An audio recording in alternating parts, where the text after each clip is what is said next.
Je vous ai déjà parlé de la prière à l'Esprit Saint, prière que Jésus lui-même nous recommande au chapitre 11 de Luc, au verset 13.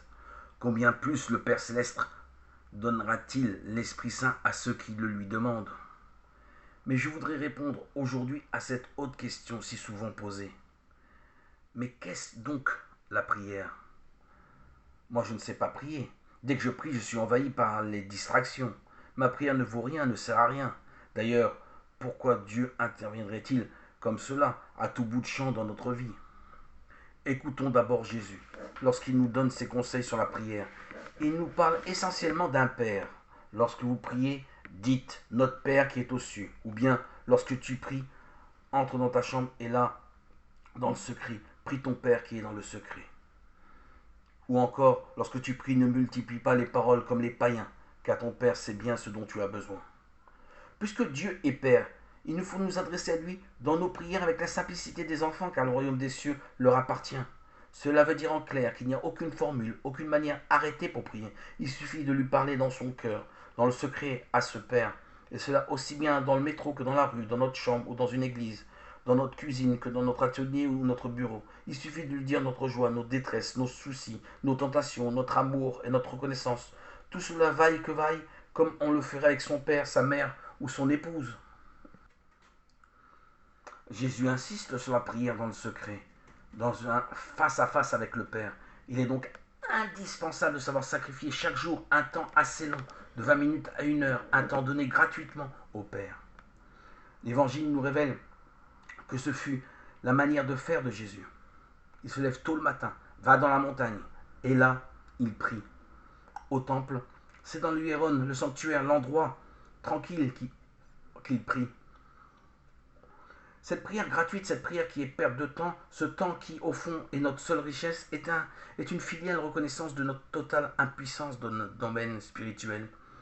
Il nous apprend ce don gratuit de notre temps, que l'important c'est justement ce rayonnement du Père sur nous. Nous nous apercevons alors que les distractions, nos terribles distractions, pensons-nous, n'ont au fond aucune importance. Notre prière n'est pas efficace parce que nous, à la force du poignet, nous allons acquérir de la vertu grâce à nos belles pensées, mais parce que Dieu uniquement, lui seul, Dieu qui dans notre prière nous transforme. Et voilà que lui, le Père, change notre cœur, notre intelligence, notre volonté, et nous recrée à la ressemblance de son Fils bien-aimé, Jésus.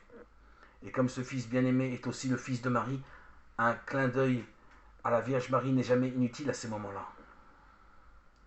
Cette manière d'agir peut nous sembler une prière inactive, inutile à nous les hommes du XXe siècle, à une époque où l'homme doit être efficace et toujours plus efficace pour transformer le monde. Seulement, il faut bien savoir que dans le domaine spirituel, pour nous comme pour les nôtres, c'est Dieu seul, c'est l'Esprit Saint qui transfigure les cœurs. Cette demi-heure, cette heure passée devant le Seigneur change tout. Notre journée ne sera plus la même. Notre manière d'être ne sera plus la même, ni avec nos collègues, ni avec les employés, ni avec notre femme ou notre mari, ni avec les enfants. Tout sera changé, même dans nos rapports sociaux ou internationaux. Prier ainsi, c'est s'en remettre au Père, à son amour, à sa sagesse, à sa miséricorde comme un enfant. La difficulté vient de nous, car nous sommes toujours les hommes de la tour de Babel et nous voulons entrer au ciel de force par notre propre travail. Mais soyons-en sûrs, notre prière durant ce temps perdu devient alors super active. Ce sacrifice de notre temps livre à Dieu seul l'initiative dans le domaine spirituel, aussi bien dans nos vies que dans celle de ceux que nous aimons. Il y a d'ailleurs dans le règne végétal une image qui me rappelle toujours cette action puissante et mystérieuse du Père sur tous, ceux qui savent s'arrêter ainsi devant lui. Souvent, au mois d'août et septembre, j'ai vu les champs de betteraves boire le soleil. Dans l'après-midi, je voyais la rosette de leurs feuilles s'abandonner à son rayonnement. Sous l'ardeur de la chaleur, ces feuilles semblaient comme flétries, inertes. Elles ne faisaient rien sinon recevoir cette énergie du soleil qui, jour après jour, grâce à la photosynthèse, les gorgeait de sucre. Il en est de même pour nous. Le temps de la prière, ce temps en apparence inutile, perdu, bourré de distractions, nous a pourtant maintenus devant ce soleil d'amour qui nous a remplis d'un tout autre sucre spirituel. Il se peut que la betterave ne sente rien.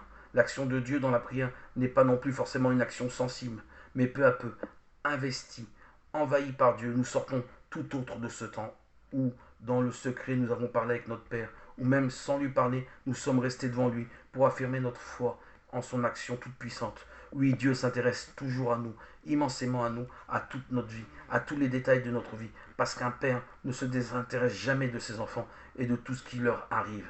C'est ce qui nous assure toutes les saints. Entrons donc dans cette prière si simple dont elle nous a ouvert, ils nous ont ouvert les chemins.